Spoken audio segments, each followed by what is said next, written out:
تو وہاں پہ ان کی صرف یہ جو موومنٹ ہے، یہ جو ان کی یہاں پہ آمد و رفت ہے، آسانی سے آ جاتے ہیں، آسانی سے چلے جاتے ہیں، یہ ایک خوف پیدا کر رہا ہے، ڈر پیدا کر رہا ہے، اور جس چیز کا نام دہشت ہے وہ چیز یہاں پہ اس طریقے سے جو ہے وہ پیدا کی جا رہی ہے۔ اب ظاہر ہے کہ ڈز ڈوز بھی ہے،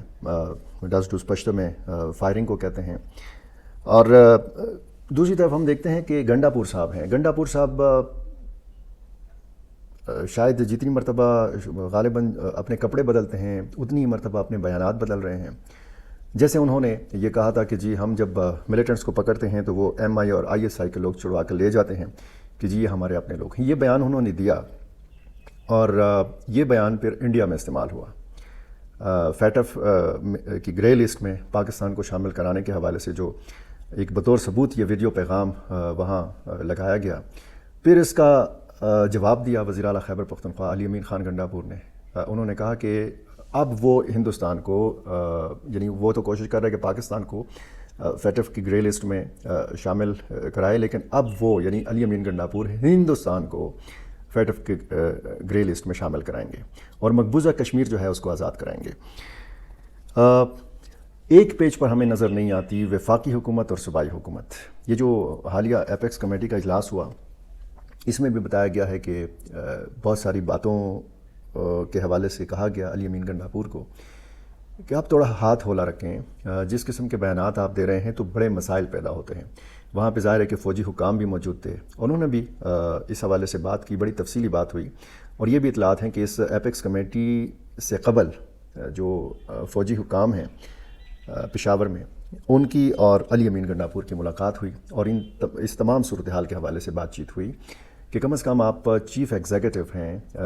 اس صوبے کے، جب آپ کوئی بیان دیتے ہیں تو پھر یہ جو ٹرسٹ ڈیفیسٹ ہے یہ آپ کے بیانات کی وجہ سے پھر بڑھ جاتا ہے، ملٹری اسٹیبلشمنٹ اور عام لوگوں کے بیچ میں فاصلے بڑھ جاتے ہیں، تو کم از کم آپ گزارا کریں، آپ اس قسم کے بیانات نہ دیں۔ یہ ذرائع یہ کہتے ہیں کہ اس طرح کی صورتحال ہوئی ہے۔ اب گنڈا پور صاحب کی جو گن گرج ہے وہ ہوتی بھی ہے، اور ان کا سٹائل بھی ہے، وہ جس لہجے میں بات کرتے ہیں ان کا ایک ہی قسم کا لہجہ ہوتا ہے، چاہے وہ عوامی جلسے سے خطاب کر رہے ہوں، چاہے وہ اسمبلی میں خطاب کر رہے ہوں، چاہے وہ پریس کانفرنس کر رہے ہوں جو وہ بہت کم کرتے ہیں، یا چاہے وہ آرام سے اس طرح کرسی پہ بیٹھ کے ویڈیو پیغام ریکارڈ کروا رہے ہوں۔ لیکن ظاہر ہے کہ ان پر بہت بھاری ذمہ داریاں ہیں، انہوں نے اپنی حکومت کو بھی چلانا ہے، تحریک انصاف کا جو ایک کارکن کے جو جذبات ہیں ان کا خیال بھی رکھنا ہے، اور صورتحال جو ہے وہ ظاہر ہے کہ صوبے میں باجوڑ میں آپ دیکھیں، باجوڑ اور خیبر کے حوالے سے کہا جاتا ہے کہ یہاں پہ بہت زیادہ ٹھکانے ہیں، یہ ملیٹنٹس کے ٹھکانے خیبر اور باجوڑ میں جو ہیں، یہ جنوبی اضلاع ٹانک، لکی مروت، بنو اور ڈیر اسماعیل خان، وزیرستان جنوبی اور شمالی کے حوالے سے جب ہم بات کرتے ہیں تو ان علاقوں سے بھی زیادہ ملیٹنٹس کے ٹھکانے جو ہیں وہ خیبر اور باجوڑ میں ہیں۔ لوگ جو ہیں وہ گھبراہٹ کا شکار ہیں، خوف کا شکار ہیں، کیونکہ ان کا گھیراؤ کیا جا چکا ہے ہر طرف سے۔ ہم دیکھتے ہیں کہ خصوصاً جب ہم بنو کے حوالے سے بات کرتے ہیں، اچھا بنو میں ہوا یہ کہ یہ بھی بتایا گیا کہ جی کچھ ملیٹنٹس کے مکانات کو جو ہے وہ مسمار کیا گیا، کچھ کو زندہ گرفتار کیا گیا۔ آج کی خبر میرے پاس جو آئی ہے واٹس ایپ گروپوں میں، باجوڑ سمیت بنو میں ملیٹنٹس کے خلاف جاری آپریشن میں باجوڑ میں 23 جو ہے ملیٹنٹس مارے گئے، بنو میں 11 مارے گئے، اور کچھ کو زخمی حالت میں گرفتار کیا گیا، اور زیادہ تر کا تعلق جو ہے وہ بتایا گیا ہے کہ جی افغانستان سے ہے۔ یہ کئی روز سے یعنی 1-2 روز سے آپ یہ خبریں سن رہے ہیں۔ بنو کے حوالے سے جو بھی آپ کے پاس معلومات آ رہی ہیں، ان معلومات میں یا ان خبروں میں مبالغہ ہے۔ بنو میں ایک بھی ملیٹنٹ کو میری معلومات کے مطابق نہیں مارا گیا۔ لوگ فرار ہوئے ہیں، لوگ وہاں سے نکلے ہیں۔ جب آپریشن کا آغاز ہوا، جب دستے گئے فورسز کے، بختر بند گاڑیاں گئیں، تو اور اسی دوران جب ایک ڈرون اٹیک ہوتا ہے ملیٹنٹس کی طرف سے، تو ایک بہت بڑا سوال کا نشان ہے کہ ظاہر ہے کہ بہت دور سے اس کو آپریٹ نہیں کیا جاتا۔ جب بھی اس قسم کی ٹیکنالوجی استعمال کی جاتی ہے تو اسی دائرے کے اندر وہاں سے آپریٹ کیا جا رہا ہوتا ہے، اور جب ہم سویلینز کے نقصان کے حوالے سے بات کرتے ہیں تو یہ بھی ایک حقیقت ہے کہ فورسز کو بہت زیادہ مشکل صورتحال کا سامنا کرنا پڑتا ہے۔ جب ملیٹنٹس آبادیوں میں گھس جاتے ہیں، وہ آڑ لیتے ہیں مقامی لوگوں کی یا خواتین کی، اس حوالے سے باقاعدہ باجوڑ میں بھی اور بنو میں بھی ایسے شواہد موجود ہیں۔ اور پھر جب یہ غوڑہ، بکاخیل اور اس قسم کے علاقے، بنو آپ کو پتہ ہونا چاہیے کہ جنوبی اضلاع میں واحد ایسا ضلع ہے کہ جس کی باؤنڈریز جو ہیں وہ جنوبی وزیرستان سے بھی لگتی ہیں اور شمالی وزیرستان کے ساتھ بھی لگتی ہیں، تو آپ اس شہر کی حساسیت کے حوالے سے اچھی طرح جان سکتے ہیں۔ بنو کا جو کینٹ ہے، یہاں سے جتنے بھی پہلے ماضی میں آپریشنز ہوئے یہاں سے کنٹرول ہوتے رہے، اسی وجہ سے حملے بھی بہت زیادہ ہوئے ہیں بنو کینٹ کے اوپر۔ تو صورتحال کے حوالے سے اگر آپ بات کریں اور تازہ ترین صورتحال کے حوالے سے آپ بات کریں تو یہ تمام فورسز کے دستے جو ہیں یہ واپس جا چکے ہیں۔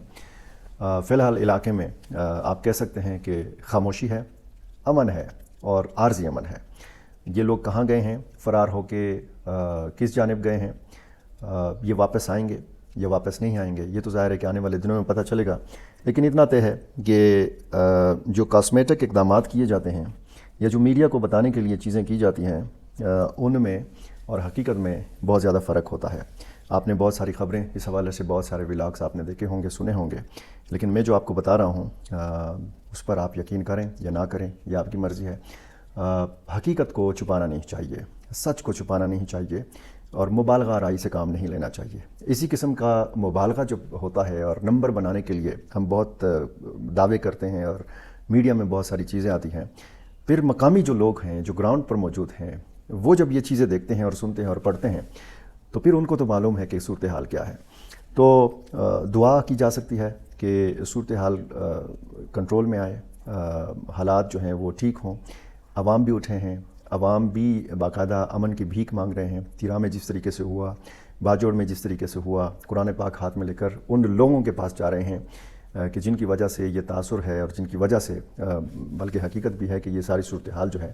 یہ غیر یقینی کی ایک کیفیت ہے۔ صورتحال کافی خراب ہے اور پورے ملک میں ہم نے دیکھا کہ باجوڑ اور بنو کے حوالے سے کافی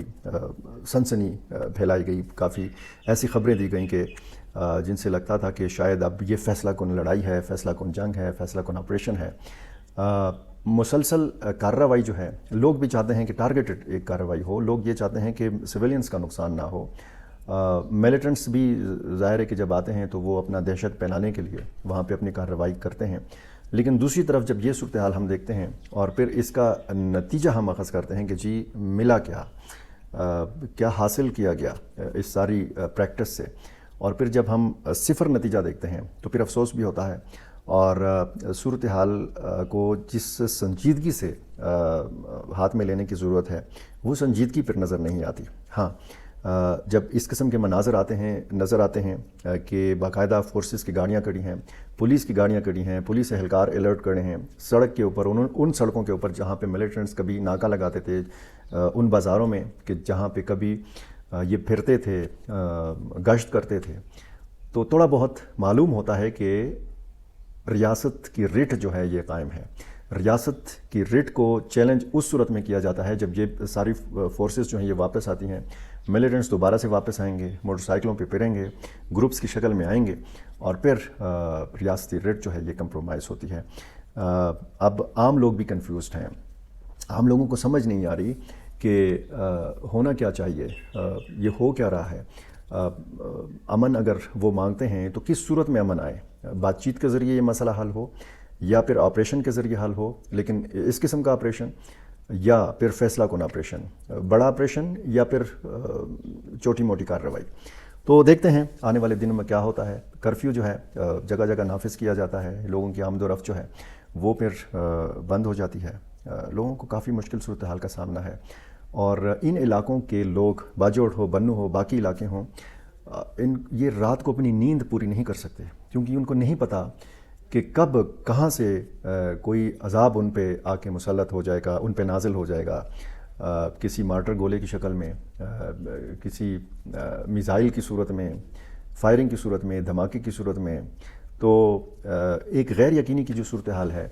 یہ ان علاقوں میں ہے۔ جو بھی اس حوالے سے نئی اپڈیٹس ہوں گی میری کوشش ہوگی کہ میں آپ کے سامنے رکھ سکوں۔ میرا چینل آپ نے ابھی تک سبسکرائب نہیں کیا، یہ کر لیجئے اور مجھے اپنی رائے سے ضرور نوازا کیجئے۔ بہت شکریہ۔